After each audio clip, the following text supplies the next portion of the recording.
Good morning, students. మనము నిన్నటి క్లాస్లో సమాంతర సిద్ధాంతం సంబంధించి చెప్తున్నాం కదా.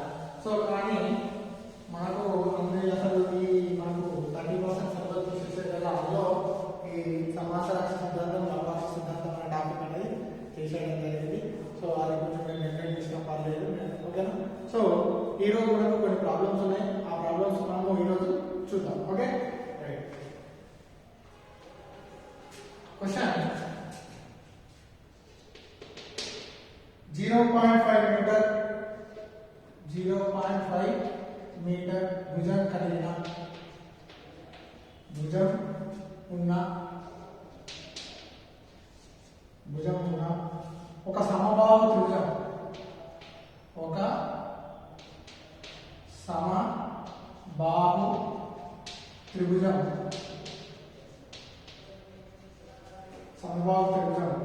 శీర్షాల వద్ద ఉన్న మూడు కణాల ద్రవ్యరాశి కేంద్రాన్ని కనుగొనండి.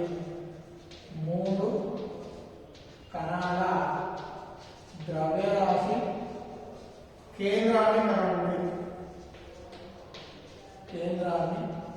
కనుక్కోండి. నెక్స్ట్ ఏమవుతుందంటే ద్రవ్యరాశులు వరుసగా 100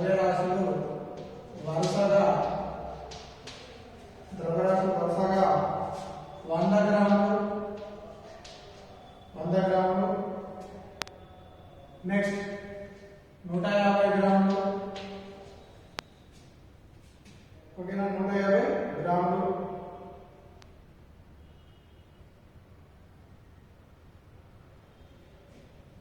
నెక్స్ట్ 200 గ్రాములు,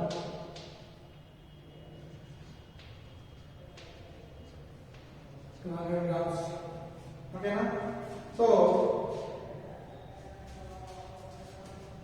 ఓకే, మనకు 200 గ్రాములు. సో మనకి ఏమైందంటే 0.5 భుజం కలిగినటువంటి భుజం ఉన్న ఒక సమబాహు త్రిభుజం. అంటే సమబాహు త్రిభుజం అంటే 3 భుజాలు ఎక్కువ 0.5 భుజాలు కలిగిన సమబాహు త్రిభుజం. సో శీర్షాల వద్ద ఉన్న శీర్షాల వద్ద ఉన్న 3 కణాల ద్రవ్యరాశిని కేంద్రాన్ని కనుగొనండి. అంటే దాని యొక్క త్రిభుజం యొక్క కేంద్రాన్ని మనకు కనుగొనమంటుండు. సో అదేవిధంగా ఆ ద్రవ్యరాశిని ఏమైనా ఇచ్చిండు, వరుసగా 100 గ్రాములు, 150 గ్రాములు, 200 గ్రాములు అనేది ఇచ్చిండు. సో మనం ఈ ప్రాబ్లం ఏ విధంగా చూద్దాం. ఫస్ట్ ఏమంటుంది, సమబాహు త్రిభుజం అంటుంది కదా. ఏంటిది? సమబాహు త్రిభుజం.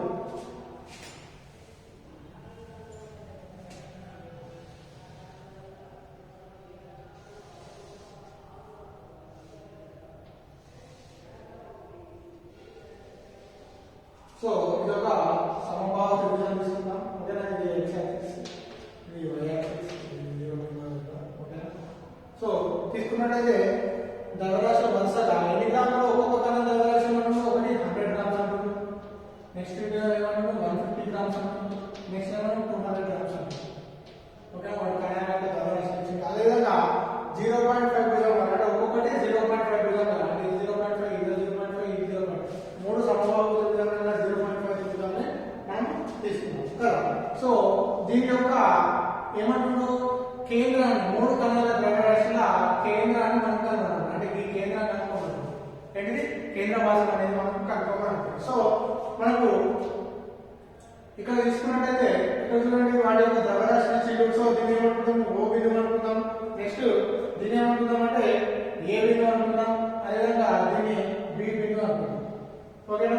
ఒక్కొక్కటి 0.5 ఉన్నది కాబట్టి ఇది ఓ బిందువు వద్ద x1 y1 అనేది 0 0.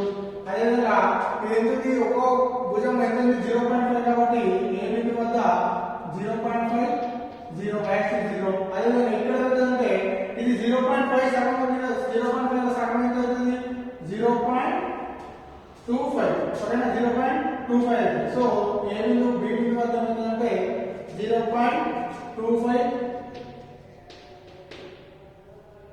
and y axis 0.25 under root of 3.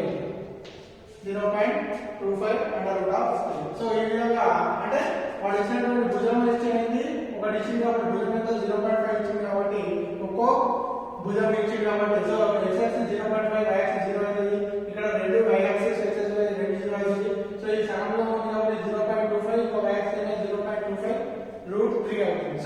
మనకి ఇచ్చినటువంటి ఏంటి 0.5 శీర్షాల దశలో ద్రవ్యరాశులు ఇచ్చిన ద్రవ్యరాశులు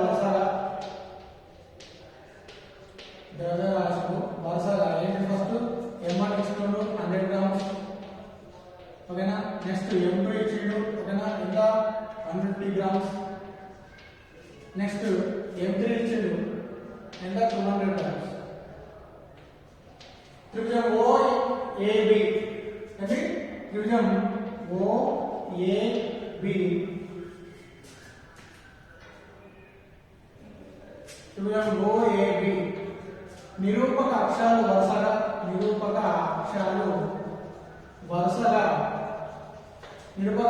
ఫస్ట్ టైం తీసుకున్నాం x1 y1 ఏంటి 0 0 ఓ బిందువు వద్ద నెక్స్ట్ x2 y2 అనుకుందాం సో ఆ వాల్యూని 0.5 అండ్ 0 ఓకేనా అదే విధంగా x3 y3 సో ఈ విధంగా 0.25 అండ్ 0.25 అదే విధంగా 3 ఓకేనా ఆ రూట్ 3 0.25 అండ్ రూట్ 3 ఓకేనా ఇది 0.5 ఓకేనా ఈ విధంగా వాడు ఇచ్చిన ద్రవ్యరాశి ఇచ్చిందో అదే విధంగా మనకు వాడు ఇచ్చినటువంటి క్వశ్చన్ ఆధారంగా మనం నిరూపక అక్షరాలు కూడా తీసుకోవడం జరిగింది ఓకేనా నిరూపక అక్షరాలు వచ్చేసి x1 అనుకున్నాం సో వాడు శీర్షాల వద్ద 3 కణాల రాశి కేంద్రాన్ని కనుక్కోమన్నాడు కాబట్టి ఇక్కడ కేంద్రం దగ్గర xy మనం కనుక్కోవాలా సో మనం xy కనుక్కోవాలంటే మన సూత్రం ఉంది x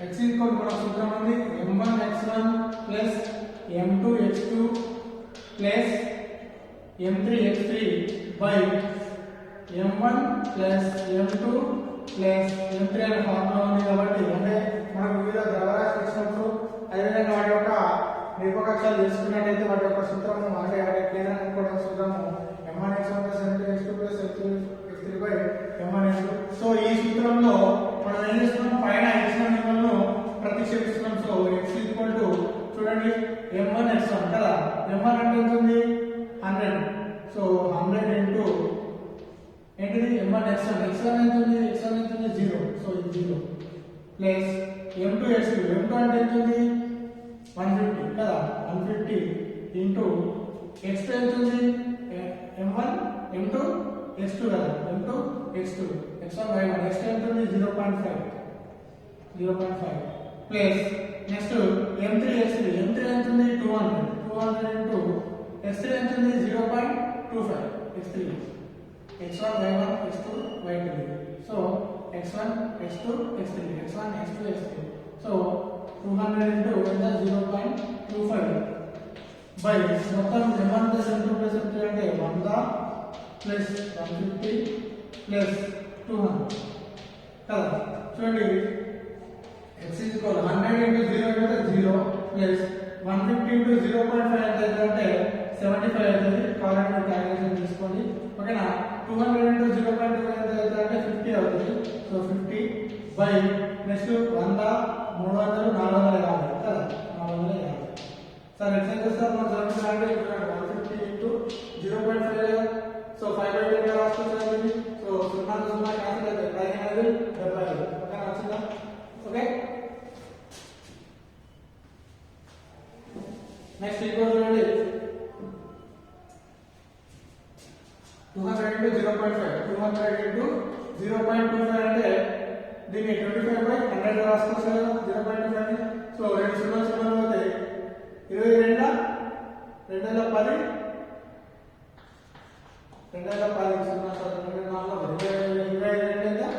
50 వచ్చిందా సో 50 అంటే 100 into 0 150 into 0.5 75 and 15 200 into 0.25 అవుతుంది 50 అవుతుంది సో 50 ప్లస్ 75 అవుతుంది సో 50 ప్లస్ 75 తీసుకున్నట్టయితే 5 5 10 12 25 సో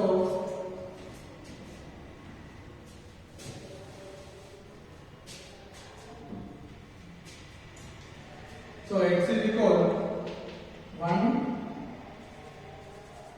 x equal to 125/450 కదా సో ఇది చూడండి 25 5 లో పోతుంది అండ్ 25 18 లో పోతుంది 450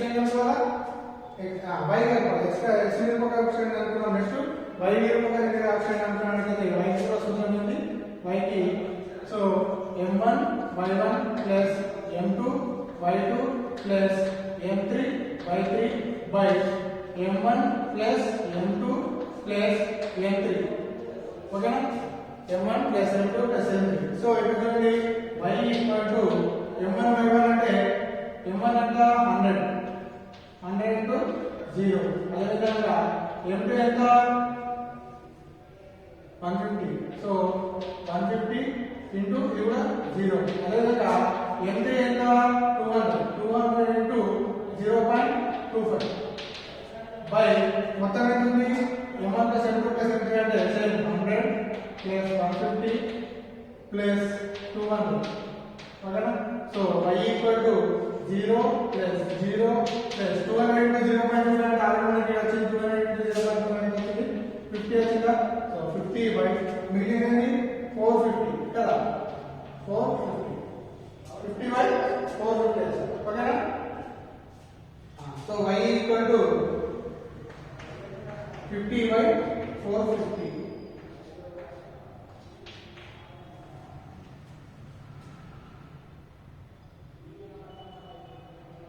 0.25 root 3 ఉంటుంది కదా 0.25 root 3 లేదా y3 ఏముంది 0.25 root 3 y1 y2 0 అయినప్పుడు y3 ఏముంది 0.25 root 3 అవుతుంది సో అప్పుడు ఏమవుతుంది ఇక్కడ కూడా 50 root 3 వస్తుంది ఇక్కడ కూడా 50 root 3 వస్తుంది కానీ ఇక్కడ చూడండి ఇది 50 59ల 450 అవుతుంది కాలం చూడండి 59ల 909 ఎంతైంది 450 పోయిందా లేదా 50 సో ఇక్కడ ఏమొస్తుంది y equal to 1 root 3 by 9 వస్తుంది సో ఇక్కడ చూడండి y equal to దీనిమట్టుకు root 3 by 9 గా రాసుకోవచ్చు కానీ y equal to root 3 by 9 ఇంకా ఇక్కడ రాస్తున్నా root 3 by 9 గా రాసుకోవచ్చు 3/9 గా రాసుకోవచ్చు కదా 3/9 సో root 3 by 3 root 3 గా రాసుకోవచ్చు root 3 into root 3 ఎంత 3 అవుతుంది కదా సో చూడండి సో ఇక్కడ చూడండి ఈ root 3 ఇక్కడ root 3 క్యాన్సిల్ అవుతుంది సో y నిరూపక అక్షరం 1/3 root 3 అనేది రావాలి సో x అక్షరం నిరూపక ఎంత వచ్చింది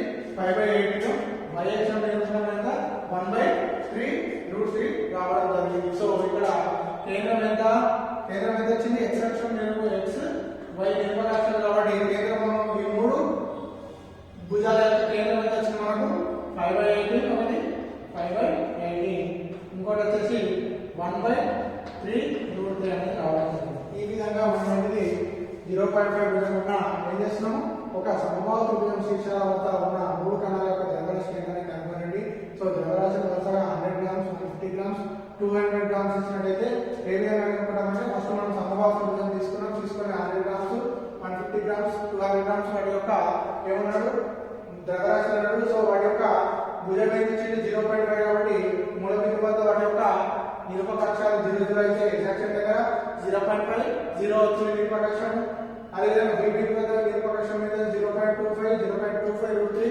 నిరూపక అక్షరాలు అయితే నిరూపక అక్షరాలను x1 y1 x2 y2 x3 y3 అనుకుందాం సో మరి ఇచ్చినటువంటి ద్రవ్యరాశులు m1 m2 m3 అనుకుందాం అప్పుడు త్రిభుజము OAB యొక్క నిరూపక అక్షరం మనకు వచ్చినాయి అదేవిధంగా త్రిభుజం యొక్క ద్రవ్యరాశులు మనకు వచ్చినాయి సో అప్పుడు వాటి యొక్క కేంద్రాన్ని అంటే త్రిభుజ వాటి యొక్క మూడు కణాల ద్రవ్యరాశుల కేంద్రాన్ని అనుకోవాలంటే మనం సూత్రం x అనుకోవాలంటే x అనుకోవాలంటే m1x2 + m2x2 + m3x3 m1 + m2m3 అదేవిధంగా y అనుకోవాలంటే m1y1 + m2y2 m3y3 m1 + m23 so ఈ సూత్రాల్లో పై విలువలను ప్రతిక్షేపించినట్లయితే మొత్తం చేసినట్లయితే x విలువ y/8 వస్తుంది అదేవిధంగా y విలువ కూడా చేసుకున్నట్లయితే y విలువ ఎంత వచ్చింది మనకు y ఇప్పుడు 1/3 root 3 రావడం జరిగింది therefore శీర్షాల వద్ద ఉన్న మూడు కణాల యొక్క ద్రవ్యరాశి కేంద్రము x, y equal to ఎంత వచ్చింది మనకు 5/8 and ఏంటిది 1/3 root 3 రావడం జరిగింది సో దీని యొక్క మూడు ఏంటిది శీర్షాల వద్ద ఉన్నటువంటి మూడు కణాల యొక్క ద్రవ్యరాశి కేంద్రము x, y equal to 5/18 1/3√3 ఇది దాని యొక్క జెలాసిటీ ప్రమాణం అంటారు. ఓకే, అర్థమైందా? వాడు ఇచ్చినటువంటి m1 m2 నుండి m3 నుంచి వాడు ఇచ్చిన భుజం నుంచి నిరూపకాక్షాలు కనుక్కొని సూత్రం ఏంది? m1 x కనుక్కోవాలంటే m1 x1 m2 x2 m3 x3y m1 + m3 y అంటే m1/1 + m2/2 so very very important. మనకు చాలా సార్లు 4 మార్క్స్ మనకు రాయడం జరిగింది ఆన్లైన్ ఎగ్జామ్ లో, కాబట్టి చాలా ఇంపార్టెంట్. ఓకేనా? ఈ విధంగా దాని యొక్క ఏంటిది 3 కణాల యొక్క ద్రవ్యరాశి కేంద్రం మీద xy 5/18 1/3√3 అనేది రావడం జరిగింది. ఓకే, నెక్స్ట్ మనం ఇంకొక ప్రాబ్లం చూద్దాం.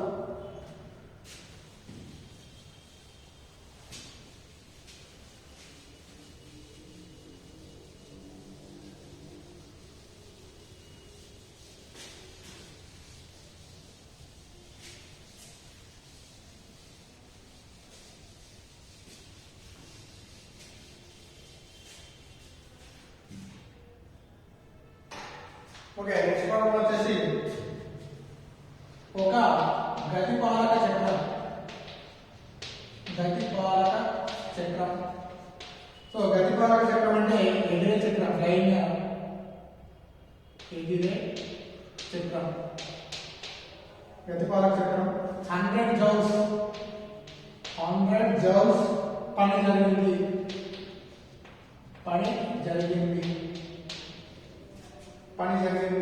దాని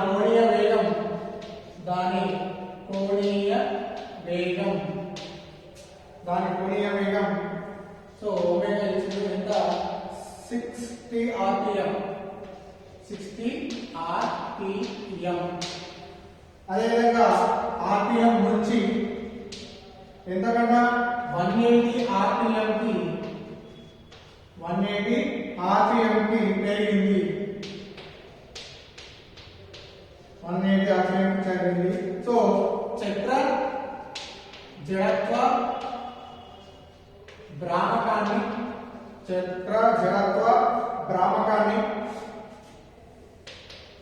కనుగొనండి.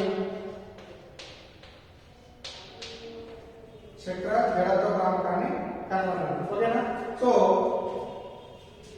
చూడండి, ఒక గతిపాలక చక్రం అంటే ఎగిరేటప్పుడు ఒక చక్రం ఉన్నది. సో అది భ్రమణగమనం చేస్తున్న భ్రమణంతో పైకి ఎగురుతున్నట్లయితే సో అది ఎంత పని చేస్తుంది? అది 100 జౌల పని అనేది చేస్తుంది. సో అప్పుడు దాని కోణీయ వేగం అంటే కొంత వేగంతో ఎగురుతుంది కదా. సో దాని కోణీయ వేగము ఎంత? 60 rpm. ఓకేనా? rpm అంటే రింగ్స్ పర్ మినిట్. అంటే ఒక నిమిషానికి ఎన్నిసార్లు తిరుగుతుందట? 60 చుట్లు తిరుగుతుంది. ఓకేనా? మనం ఇప్పుడు ఫర్ ఎగ్జాంపుల్ మనం వాషింగ్ మిషన్ కూడా చూసినట్టే, ఫర్ ఎగ్జాంపుల్ వాషింగ్ మిషన్ చూసుకున్నట్టయితే 60 rpm, 180 rpm, 200 rpm, 300 rpm, 800 rpm, 1000 rpm పెట్టేసరికి మొత్తం బట్టలు ఏం చేస్తాయి? ఫుల్ ఆటోమేటిక్ వాషింగ్ మిషన్ లేదు. అంటే 1000 rpm అంటే ఒక నిమిషానికి 1000 చుట్టూ తిరుగుతుంది అంట. సో అంత తిరగడం వల్ల భ్రమణం చేయడం వల్ల అక్కడ అందులో ఉన్న వాటర్ అంటే ఏమైందంటే ఎండిపోతుంది. దాని పొడి అంటే అందులో ఉన్న వేగానికి ఆ యొక్క బట్టలు అనేది అన్నీ ఏమవుతుంది? ఉన్న నీరు అనేది ఎండిపోతుంది. అంటే rpm అనేది రింగ్స్ పర్ మినిట్ అంటే ఒక నిమిషానికి తిరిగేదానికి చెప్తుంది. సో 60 rpm నుండి అది ఏంటంటే 180 rpm కి పెరిగింది. సో అప్పుడు చక్రం యొక్క జడత్వ భ్రామకాన్ని కనుగొనండి. సో అక్కడ జరిగిన పని ఇచ్చిండు. పని W ఇచ్చిండు 100 జౌల్స్ ఇచ్చింది. ఎంత? 100 జౌల్స్. సో కోణీయ వేగము రెండు ఇచ్చింది కాబట్టి ఫస్ట్ ఒమేగా 1 అనుకున్నాం. ఒమేగా 1 ఇచ్చిండు 60 rpm ఇచ్చింది. 60 rpm. సో ఈ మినిట్లలో ఉంది, మనం సెకండ్లలో తీసుకున్నాం. అంటే ఒక సెకండ్ కు ఎంత తిరుగుతుందో చూద్దాం. సో దీన్ని సెకండ్ తీసుకున్నట్టయితే rpm 600 rpm ని సెకండ్ అంటే ఒక నిమిషం కదా. మినిట్ అంటే 1 మినిట్ అంటే ఒక నిమిషం చెప్పి 60 సెకండ్లు కదా. 60 సెకండ్స్. సో అప్పుడు ఏమవుతుంది? 1 అంటే కోణీయ వేగము అంటే 1 rps అంటే రింగ్స్ పర్ సెకండ్. అంటే ఒక సెకండ్ కి ఒక చుట్టు తిరుగుతుంది కదా. ఒక నిమిషానికి 60 చుట్లు తిరిగితే ఒక సెకండ్ ఎంత తిరుగుతుంది? ఒక చుట్టు తిరుగుతుందని. సో కానీ కోణీయ వేగం అంటే మనం దీన్ని ఏమని తీసుకున్నామంటే ఒమేగా 1 into అది కొంత కోణంతో తిరుగుతుంది కాబట్టి 2π రేడియన్స్. 2 పై రేడియన్స్ తీసుకుంటాము. సో అప్పుడు ఏమవుతుంది ఒమేగా 1 2 పై ఇంటూ 2 అవుతుంది 2 pi radians per second. Second అనేది దీన్ని రేడియన్స్ ఏమో దీని ఫార్ములా. ఓకేనా? సో ఈ విధంగా ఒమేగా 1 అనేది రావడం జరిగింది. అదే విధంగా కోణీయ వేగము ఒమేగా 2 ఎంత ఇచ్చింది 180 rpm. సో దీన్ని కూడా మనం సెకండ్స్ లో మార్చుకుంటున్నాం. సో ఒమేగా 2 180 into 60 అంటే 0 క్యాన్సర్ 618. సో ఇది 3 rps అంటే ఈ సెకండ్ అంటే ఒక సెకండ్ కి 3 చుట్టూ తిరుగుతుంది. ఒక సెకండ్ 3 చుట్టూ తిరుగుతుంది. So omega 2 3 into 2 pi radians. So 3 అంటే 6 రేడియన్స్ పర్ సెకండ్. ఇది ఒమేగా 2. సో ఈ విధంగా మనం రావడం జరిగింది. అంటే కోణీయ వేగాన్ని సో ఒమేగా 1 అనేది ఇంకోటి ఒమేగా 2 అనేది రెండు వచ్చినాయి. కానీ ఏంటిది జరిగిన పని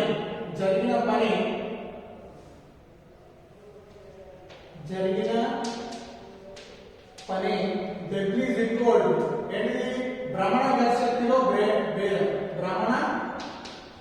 భ్రమణ గతిశక్తిలో భేదం అంటే జరిగిన పని ఎట్లా ఉంటుంది అక్కడ జరిగిన పని భ్రమణ గతిశక్తిలో భేదం. So W is equal to భ్రమణ గతిశక్తి అంటే హాఫ్ భ్రమణ గతిశక్తి అంటే I omega 2 square minus half I omega 1 square formula. So W is equal half ఇది జడత్వపరంగా I కామన్ తీసుకున్నట్లయితే ఇది omega 2 square minus omega 1 square. So omega 2 omega 1 మనకు ఆల్రెడీ ఉంది.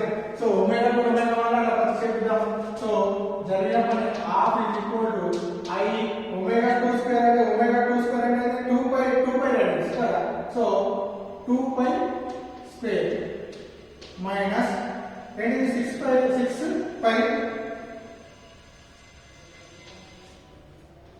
పై square కదా. ఇప్పుడు చూడండి W is equal to 1/2 I 4 pi square అవుతుంది. So ఇది 36 కదా. ఒకసారి ఇది 6 ఇక్కడ 2. ఓకే ఇది 36 పై స్క్వేర్ ఇది 4 పై స్క్వేర్. సో 36 అంటే ఎంత W is equal 1/2 I 34 pi square so కానీ చూడండి జరిగిన పని మనం జరిగిన పని ఏమన్నా W is equal 100 జౌల్స్ వచ్చింది కదా. సో ఇదంతా మీద మనకి ఇక్కడ 100 జౌల్స్ 100 జౌల్స్ ఉంటుంది. So 100 so 100. సో ఈ 2 ని పంపేయండి. రెండు గుణిస్తే ఇది భాగిస్తుంది కాబట్టి 200 is equal to I into 34 I square. I equal to 34 I square. కాబట్టి మనకు కావాల్సినది జడత్వ భ్రమణం. మనకి ఏం అనుకోమంటుందో చక్రం యొక్క జడత్వ భ్రమణాన్ని అనుకోమంటుంది. కాబట్టి చక్రం యొక్క జడత్వ భ్రమణం కావాలంటే సో మనకి 200 is equal to half into I 34 pi square. So ఈ 2 into 5 గుణిస్తుంది ఇటు వస్తుంది భాగిస్తుంది కాబట్టి 200 is equal to I 34 pi square. మనకు కావాల్సింది జడత్వ భ్రమణం కావాలి కాబట్టి జడత్వ భ్రమణం చూసుకొని విధానాన్ని అక్కడ పంపించినట్లయితే I ఈక్వల్ అవుతుంది. సో 200 by ఇటు 34 ఇటు గుణిస్తుంది అడిగితే భాగిస్తుంది. So 34 pi square I equal అవుతుంది 234 pi square. ఓకేనా? ఇప్పుడు I ఈక్వల్ టు 200 ఇక్కడ చూడండి ఎన్ని ఏకం 832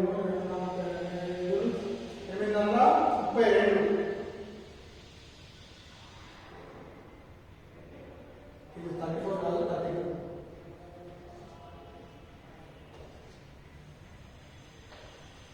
సో ఇప్పుడు ఏమైంది ఎన్ని ఏకం అవుతాయి 832 అవుతాయి 825 ఏమవుతుంది 200 అవుతుంది. కారణం చూడండి 87 40 సున్నా 200 16 22 సో ఇక్కడ ఏం రాసుకోవచ్చు 25/4 pi square. సో మళ్ళీ ఇక్కడ చూడండి 4 4 24 పాయింట్ పెట్టుకున్నాము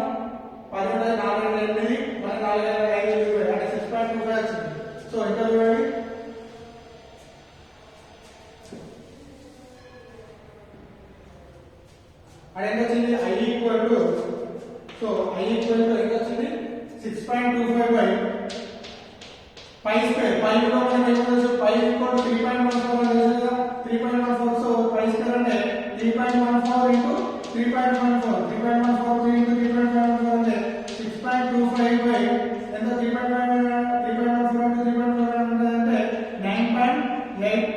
9.8 అనేది రావడం జరుగుతుంది. సో 9.8 ఇంటూ 6.25 తీసుకున్నట్లయితే మొత్తం మీకు రొటేషనట్లయితే I is equal to 0.67 దాకా మనకు జడత్వకం అనేది రావడం జరుగుతుంది. ఈ విధంగా మనకు మొత్తం యొక్క ఆ యొక్క ప్రతిపాదకం యొక్క ఏంటిది జడత్వకాన్ని కనుగొనాలంటే ఈ విధంగా మనం జడత్వకాన్ని కనుక్కోవచ్చు. సో ఫస్ట్ ఏమంటే వాడు ఎగురుతున్నాడు, ఎగిరే ప్రతిపాదక చట్టం యొక్క జరిగిన పని ఏం చేస్తుండు 100 సారీ 0.64 దాకా వస్తుంది. 0.634 రావడం జరుగుతుంది. జడత్వకం అనేది రావడం జరుగుతుంది.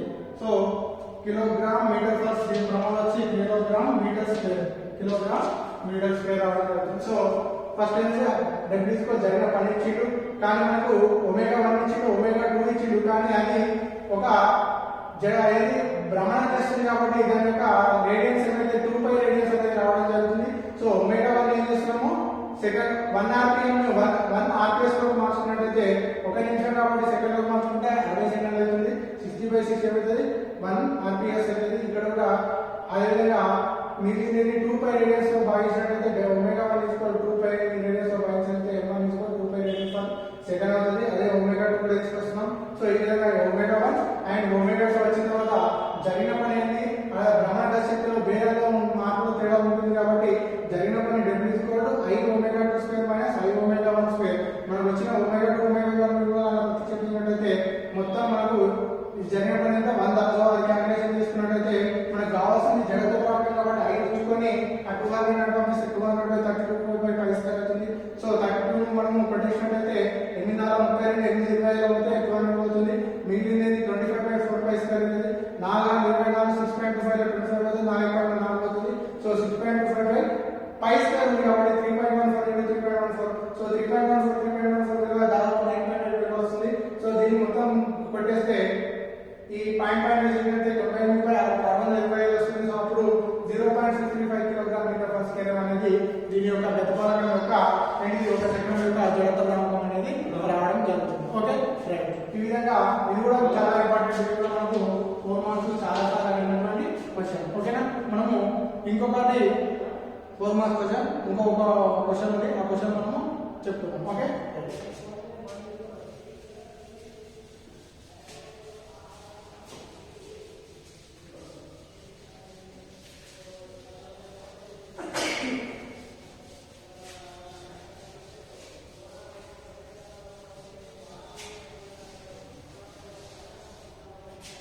సో నెక్స్ట్ క్వశ్చన్ చూద్దాం మనము.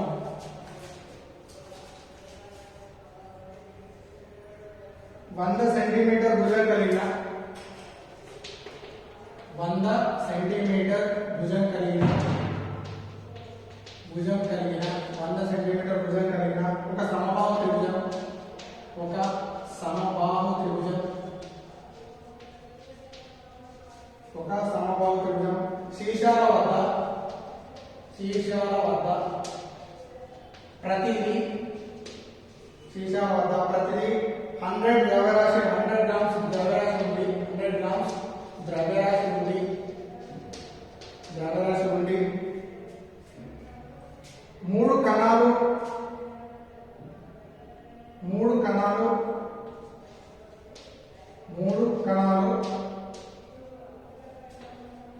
ఆ త్రిభుజ కేంద్ర భాసం వద్ద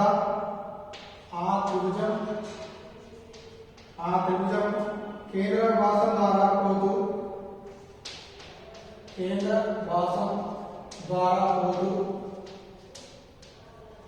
భాసం ద్వారా పోతూ త్రిభుజ తలానికి లంబంగా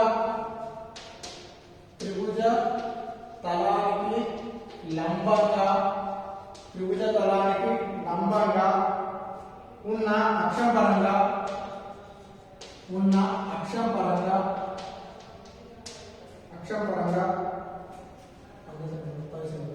అక్షపరంగా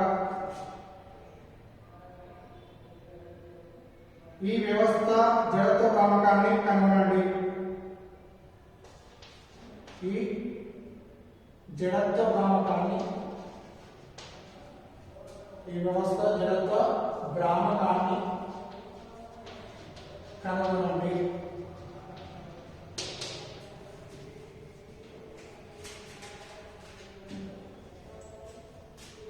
సో వాడు ఏమి ఇచ్చిండు 10 సెంటీమీటర్ల భుజం కలిగినటువంటి ఒక సమబాహు త్రిభుజం ఇచ్చిండు. శీర్ష వద్ద ప్రతిదీ 100 గ్రామ్స్ చేస్తున్నాడు. సో మనం సమబాహు త్రిభుజం తీసుకున్నాం. ప్రతిదీ ఎన్ని సెంటీమీటర్లు ఉంది అన్నాడు? 10 సెంటీమీటర్లు ఉంది. 10 సెంటీమీటర్లు, ఇది 10 సెంటీమీటర్లు.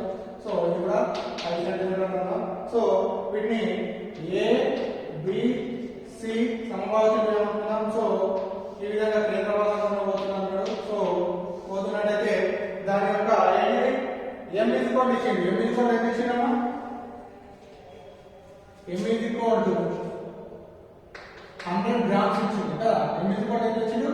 100 గ్రామ్స్ ఇచ్చిండు. సో దీన్ని మనం కిలోగ్రామ్ మార్చుకున్నట్లయితే 100 into 10 to the power of -3 kilograms అవుతుంది. ఓకేనా? 10 to the power of -3 kilograms ఇచ్చిండు. అదే విధంగా ఏమి ఇచ్చిండు? ప్రతి భుజం ఇచ్చిండు. ఏ is equal ప్రతి భుజం ఏ is equal ఎంత ఇచ్చిండు? 10 సెంటీమీటర్స్ ఇచ్చిండు. సో దీన్ని మనము మీటర్లోకి మార్చుకుంటే సెంటీమీటర్స్ ని మీటర్లోకి మార్చుకుంటే 10 into 10 to the power of -2 metre అనేది రావడం జరుగుతుంది. కానీ ఏమంటాడు? అక్షపరంగా సో ఈ కేంద్ర భాగంలో పోతుంది. సో మొత్తం పోతే దీని యొక్క జడత్వ భ్రామకం పైన ఉంటుంది. జడత్వ భ్రామకం I is equal to formula 3mr². 3mr². So ఇక్కడ చూడండి r ఈక్వల్ ఏమవుతుందంటే r ఈక్వల్ టు a/√3. ఎంత? r ఈక్వల్ ఎంత? a/√3. సో ఈ I ఈక్వల్ 3mr² లో పై విలువను ప్రతిక్షేపించినట్లయితే జడత్వ భ్రామకం వచ్చేస్తుంది 3 into m అంటే ఎంత? 100 into 10 to the power inverse 3 into next 3 into m. Next r². r అంటే మనం a వైపు a అంటే ఎంత ఉంది? సో a అంటే 10/√3 into 10 to the power inverse 2 whole square. ఓకేనా? సో ఇక్కడ మనం ఇక్కడ వేద్దాం. So I equal to 3 into 100 into 10 to the power inverse 3. అదేవిధంగా ఇక్కడ చూడండి 10 స్క్వేర్ అంటే ఎంత? 100 అవుతుంది. √3 స్క్వేర్ అనేది సో 10 స్క్వేర్ అంటే ఎంత? 100. సో అంటే √3 స్క్వేర్ అంటే ఈ స్క్వేర్ రూట్ పోతే 3 మిగులుతుంది. అదేవిధంగా 10 to the power inverse 2 అంటే 10 to the power స్క్వేర్ అంటే 10 to the power inverse 4 అవుతుంది. So I is equal 3 into 100 into 10 to the power inverse 3 into 100/3 into 10 to the power inverse 4. ఇక్కడ చూడండి ఈ 3 క్యాన్సిల్ అవుతుంది. సో జడత్వ భ్రామకం I ఈక్వల్ టు దీని 10 స్క్వేర్ గా రాసుకోవచ్చు. 100 10 స్క్వేర్ అంటే 10 స్క్వేర్ గా రాసుకోవచ్చు. ఇది 10 to the power inverse 3 into ఇక్కడ కూడా 100 ఉంది. దీన్ని కూడా 10 స్క్వేర్ గా రాసుకున్నాం. ఇక్కడ ఉంది 10 to the power -4 ఉంది. భూమి సమానమైన కాదు అంటే 4 3 7 2 2 4. So I equal to 10 to the power 4 అంటే next 10 to the power 4 3 7. So 7 అంటే 4 అంటే ఏమో. సో జడత్వ భ్రామకం I equal to 10 to the power inverse 3 రావడం జరిగింది. సో ఇది 10 to the power inverse 3 kilogram metre square. Kilogram metre square. So ఈ విధంగా దాని యొక్క జడత్వ భ్రామకం ఎంత? 10 to the power inverse 3 అంటే 10/1000 అన్నమాట. 10/1000 value 10 to the power inverse 3 అవుతుంది. దీన్ని 10/1000 గా మనం తీసుకోవచ్చు. ఈ విధంగా దాని యొక్క జడత్వ భ్రామకాన్ని తీసుకోవచ్చు. ఏమంది? వాడు 10 సెంటీమీటర్ భుజం కలిగినటువంటి సమబాహు త్రిభుజం ఇచ్చాడు.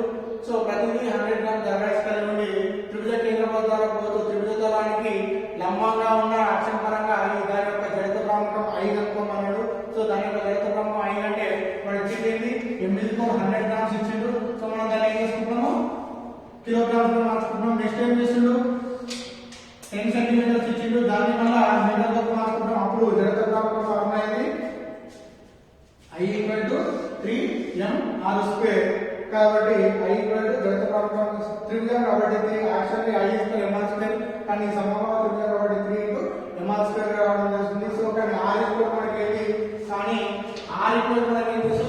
a/√3 అండర్ రూట్ ఆఫ్ 3 అని తెలుసు. So r is the left under root of 3 ని ఇంకా ప్రతిక్షేపించినట్లయితే 3 into 100 into 10 x square into the power of 3 into 10 by root 3 10 to the power of inverse 2 whole square అవుతుంది. So ఇక్కడ చూడండి 3 into 100 అట్లా ఇచ్చిన 10 to the power of inverse 2 10 square అవుతుంది 1 అవుతుంది under root of 3 square అవుతుంది స్క్వేర్ రూట్ క్యాన్సిల్ అయితే 3 అవుతుంది 10 to the power of మిగిలింది ఇన్వర్స్ 2 హోల్ స్క్వేర్ అంటే ఇన్వర్స్ 4 అవుతుంది. So 3 into 100 into 10 to the power of inverse 3 into 100 by 3 into 10 to the power of 4. So 3 ఇక్కడ cancel అవుతుంది. ఈ 100 ఏం చేసుకుంటాము 10 స్క్వేర్ గా రాసుకుంటాము. ఇక్కడ 100 ఏం చేసుకుంటాము 10 స్క్వేర్ గా రాసుకుంటాము.